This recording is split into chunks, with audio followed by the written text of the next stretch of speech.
নেটা, সেখান দিয়ে পানি পড়ে, কুটা পড়ে, ওই মেয়েটা, যেই মেয়েটা হয়তো আপনার থুথু ফেলে, আল্লাহর কোরআন এবং আল্লাহ রাসূল সাল্লাল্লাহু আলাইহি ওয়াসাল্লাম বলেছেন, হে আমার উম্মতের দল, জান্নাতের ভিতরে যে মেয়েটা পাবি তার নাকে পানি কোনোদিন আসবে না, অর্থাৎ কুটা কোনোদিন পড়বে না। তোমার ওই স্ত্রী যেটা আমি দেব, সেই স্ত্রীটা কোনোদিন থুথু ফেলবে না, তোমার ওই স্ত্রী কোনোদিন পায়খানা করবে না, তোমার ওই স্ত্রী কোনোদিন ওর মাসিক মিন্স হাজ হবে না, ওরা একবারে পাক পবিত্র হয়ে থাকবে, আর সব সময় মনে হবে যে তারা একেবারে হুরের মতো হয়ে আছে। আর আমার আল্লাহর কোরআন বলছে, সুল্লাতুম মিনাল আউয়ালিনা ওয়া কলিলুম মিনাল আখিরিন আলা সুরুরিম মাউদুনা মুত্তাকিইনা আলাইহা মুতাকাবিলিন। আল্লাহু আকবার। টাকা তো মানুষ দিবে, এই জন্য তো এসছেন, আর টাকা যদি এখন নিতে বলেন তাহলে তো অসুবিধা। একটু দাঁড়ান, আমি টাকা লিখছি। ভাই আপনার টাকা দিবেন না করে? ভাই বক্তব্য শুনবেন না, টাকা দিবেন এটা বলেন। জি টাকা দিবেন? এখন টাকা দিবেন না, থামেন। টাকা তো দিতে হবে মাদ্রাসার জন্য, টাকা নেব, কিন্তু একটু শুনুন, তারপরে টাকা দিন।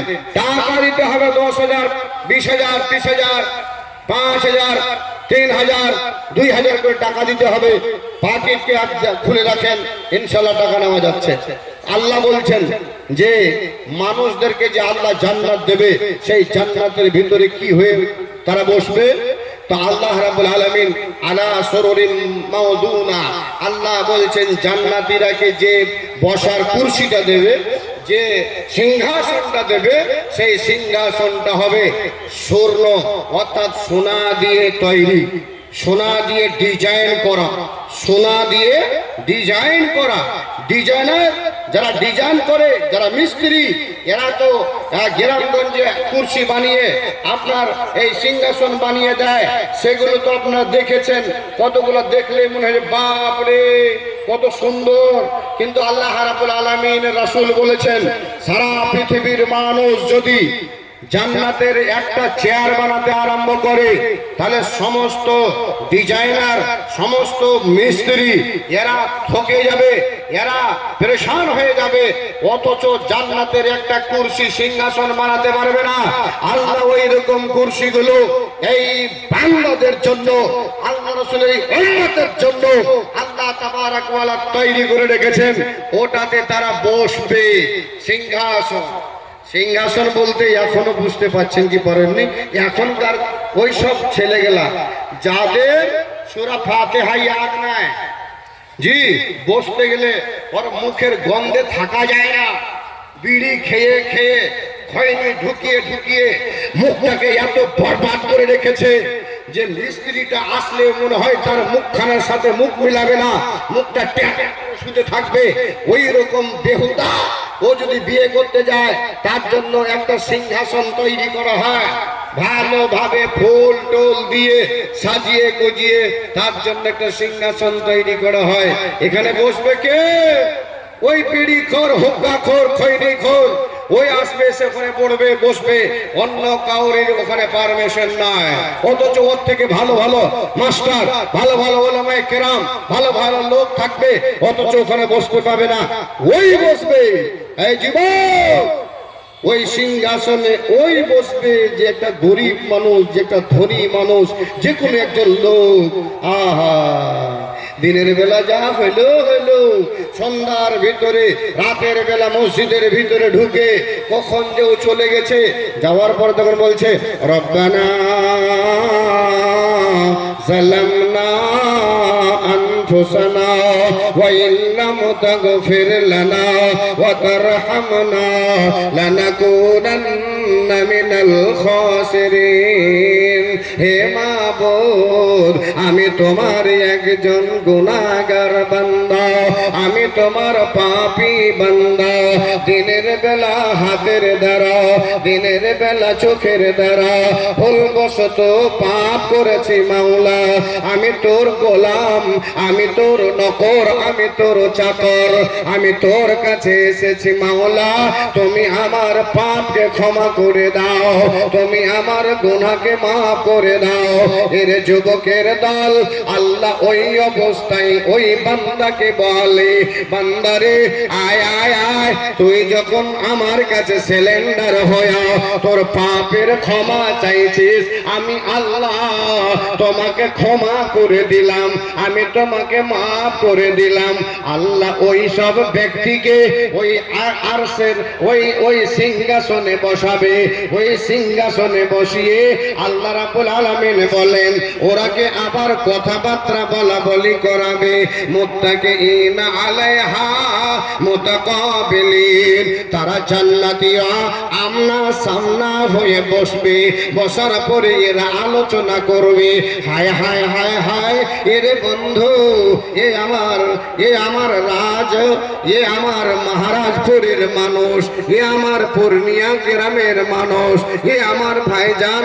আমি তো আমার গ্রামে আমার আব্বাকে দেখেছি, আমার দাদুকে দেখেছি, আমার পাড়া প্রতিবেশীকে দেখেছি, তারা কই? তারাকে দেখতে পাওয়া যায় না। এ যুবক, এরা সব আলোচনা করবে আমনে সামনে বসে। মুত্তাকিনা আলাইহা মুতাকাবিলিন ইয়াতুফু আলাইহিম বিলদানুম মুখাল্লাদুন। এবার বলবেন, এ মাওলানা, জান্নাতের ভিতরে আমরা কি ছেলে পাবো না? ছেলে কি সেখানে থাকবে না? আল্লাহ বলছে, তোকে দুনিয়ায় ছেলে দিয়েছি, মেয়ে দিয়েছি, ওখানে ছেলে মেয়ে পেয়ে আনন্দে থেকেছিস।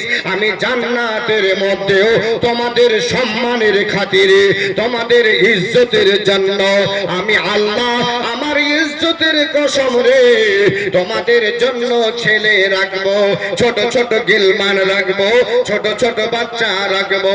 ওরা কি করবে?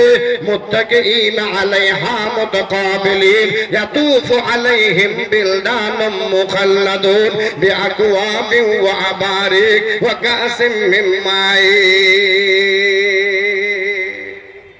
আল্লাহ রাব্বুল আলামিন বলছেন, ওই গিলমান ছোট ছোট বাচ্চাগুলো তখন কাটোরাতে করে, পিয়ালাতে করে, গিলাসে করে শরবত, পানি এগুলো নিয়ে যাবে।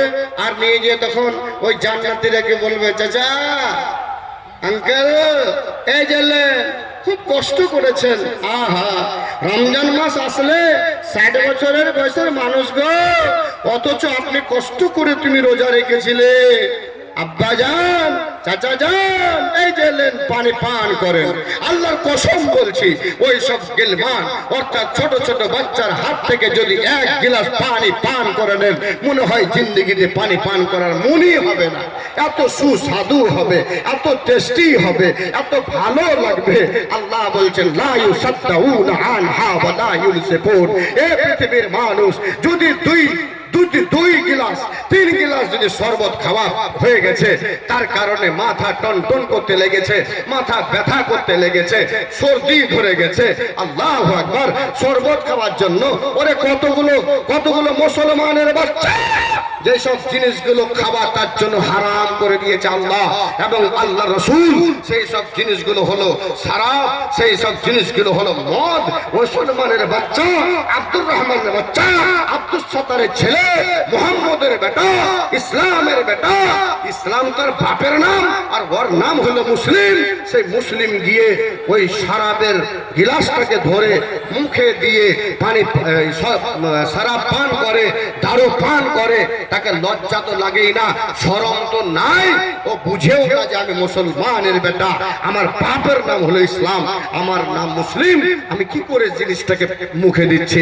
এই যুবক, যদি আপনি ওই জান্নাতের যদি শরাব পান করতে চান, তাহলে আপনি সব জিনিসগুলোকে বন্ধ করুন।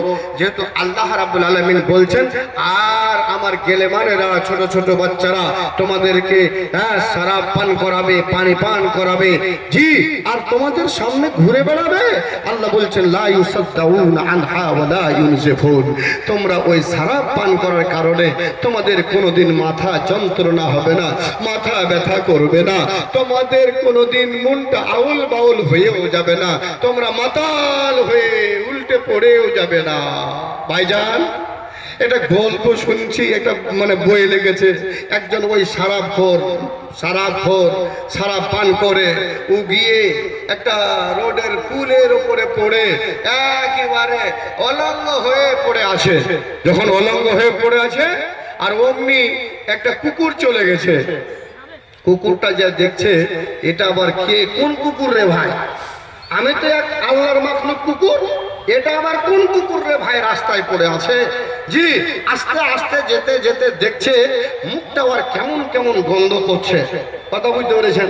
যখন কেমন কেমন গন্ধ দেখেছে, কুত্তা মনে ভাবলো যে এটাই কোনো খাবার জিনিস আমার হবে। আস্তে আস্তে গিয়ে ওই সারা ঘরের গালটা চাটতে আরম্ভ করেছে, মুখটা চাটতে আরম্ভ করেছে। যখন চাটতে আরম্ভ করেছে, এই সারা ঘর মনে ভাবছে মনে হয় আমার বড় স্ত্রীটা এসছে দিয়ে আমাকে একটু আদর চুমা চাটা করছে। বুঝতে পেরেছেন? আর একটু পরে কুকুর তখন মনে ভাবছে এটা কিছু করছে না রে ভাই, তখন পাম্প সেট মেশিন চালু করে দিয়েছে। বুঝতে পারছেন? পাম্প সেট বুঝেন তো? হ্যাঁ, পাম্প সেট মেশিন চালু করে দিয়ে ওর মুখে লম্বা করে শুরু করে দিয়েছে। বুঝছো, মনে হয় এত করে সকাল হইলো আমার স্ত্রী মনে হয় আমার মুখটা ধুয়ে দিচ্ছে। বুঝতে পেরেছেন? এই হলো শরাবখোর হারামজাদার মুখে কুকুরে মুতে দিলেও বুঝতে পারে না যে আমার কুকুরে আমার মুখে পেশাব করে দিল, আমার মুখে মুতে দিল, এটাও ও বুঝতে পারে না। ও মনে ভাবছে আমার স্ত্রী আমাকে মুখটা ধুয়ে দিচ্ছে। আর চাটাচাটি যখন করছে তখন বলছে আমার স্ত্রী আমাকে আদর করছে। গাধা, তুমি মুসলমান হয়ে তোমাকে লজ্জা লাগে না? তুমি এই সব জিনিস কেন পান করবে? জান্নাতের আশা করো, আল্লাহ তোমাকে জান্নাতে পান করাবে। আল্লাহ বলছেন লা ইউসাদ্দাউনা আনহা ওয়া লা ইউনজিফুন ওয়া ফাকিহাতিন মিম্মা ইয়াতাখায়্যারুন। শরাব তো পান করবে তাতে মাতাল হবে না, মাথা ব্যথা করবে না, যন্ত্রণা করবে না। ফের আল্লাহ রাব্বুল আলামিন বলছে ওয়া ফাকিহাতি, আল্লাহ রাব্বুল আলামিন বলছে এমন তোমাকে কি করব, ফল মূল তোমাকে দেব যে তোমার পছন্দ মতো হবে। লা ইউসাদ্দাউনা আনহা ওয়া লা ইউনজিফুন ওয়া ফাকিহাতিন মিম্মা ইয়াতাখায়্যারুন। তোমার পছন্দ মতো হবে। তুমি কোনটা খাবে? আপেল খাবে? খাও, তোমার মন। আরে তুমি ওখানে আমরুদ খাবে? আমরুদ খাও, তোমার মন পছন্দ। তুমি যেটাকে পছন্দ মনে করবে সেটা খাও। তুমি বলবে আঙ্গুর খাবে? আঙ্গুর খাও। কাজু খাবে? কাজু খাও। আল্লাহ বলছে বান্দা, আমার ফেরেশতা তোমাকে উঠিয়ে দেবে না, আমার ফেরেশতা তোমাকে উঠিয়ে দেবে না। তোমার মন যেটা হবে সেটা তুমি খাও। ওয়ালাহমা তায়রিম মিম্মা ইয়াস্তাহুন। আল্লাহ আরো বলছেন হে আমার বান্দা, তোমরা জান্নাতের ভিতরে যাবে, জান্নাতের ভিতরে গেলে ওই গিলমানেরা পাখির গোশত থালাতে করে নিয়ে বেড়াবে। আয় আয় আয়, পাখির গোশত কোনোদিন খাওনি, কবুতরের গোশত কোনোদিন খাওনি, ওরে মুরগির গোশত খেতে পাওনি, গরিব মানুষ তুমি কোনোদিন বটরের গোশত খেতে পাওনি, তুমি কোনোদিন কোনো পাখির গোশত খাওনি। এসো রে, আমি আল্লাহর গেলেমান, তোমাদের জন্য আমি মেহমান নওয়াজি করার জন্য তৈয়ার হয়ে আছি। এই নাও পাখির গোশত গুলো তোমরা খাও। জান্নাতের ভিতরে মান্দারে আল্লাহ রাব্বুল আলামিন ওয়া লাহমা তায়রিম মিম্মা ইয়াস্তাহুন, ওই জান্নাতের ভিতরে পাখির গোশত খাবে যেটা তোমার রুচি হবে, যেটা তোমার মনে লাগবে, যেটা তোমার ভালো লাগবে। ওই রুচি মতো তোমাদেরকে আল্লাহ পাখির গোশত খাওয়াবে। ওয়া লাহমা তায়রিম মিম্মা ইয়াস্তাহুন ওয়া হুরুন ঈন। আল্লাহ বলছেন আমার বান্দা, তোমাদেরকে আবার আমি আল্লাহ তোমাদেরকে বিবি দেব, তোমাদেরকে হুর দেব। যে হুরগুলোর চোখগুলো হবে ডগরি ডগরি, বড় বড় চোখ হবে, দেখার সৌন্দর্য হবে, এত সুন্দর লাগবে দেখতে। ওই রকম তোমাদের হুর দেব জান্নাতের ভিতরে। ওয়া হুরুন ঈন কামসালিল লুলুইল মাকনুন। এগুলো নয় ওই ঘাটা ঘাটা রাস্তা দড়িয়ে বেড়াইছে। কোন সময় তো মাথা উদাম, কোন সময়তে বডি উদাম, কোন সময়তে দেখো ওর সব মাথার বডি দেখা যাইছে। আল্লাহ বলছেন ওই রকম নয়, কামসালিল লুলুইল মাকনুন। আমি আল্লাহ তোমাদেরকে এমন স্ত্রী দেব যাদেরকে আমি লুকিয়ে চুপিয়ে রেখেছি, আর ওই স্ত্রী তোমাদেরকে আমি দেব। আল্লাহু আকবার। ভাইরা, আল্লাহ রাব্বুল আলামিন আপনাদেরকে জি, ওই জান্নাতের ভিতরে বিবিও দেবে, বিবি পর্যন্ত পাবেন, যে বিবিরা আল্লাহু আকবার এ দুনিয়ার মতো হবে না, এ দুনিয়া থেকে ওরা আলাদা হবে। হ্যাঁ, আমার সভাপতি সাহেব একটু আমাকে কাগজ লিখে দিয়ে দিয়েছেন, লম্বা বক্তব্য রয়েছে। জি, জান্নাতের ভিতরে আরো কত কত জিনিস আছে, কি কি পাবেন, আল্লাহু আকবার। এটা একদিনের ব্যাপার নয়।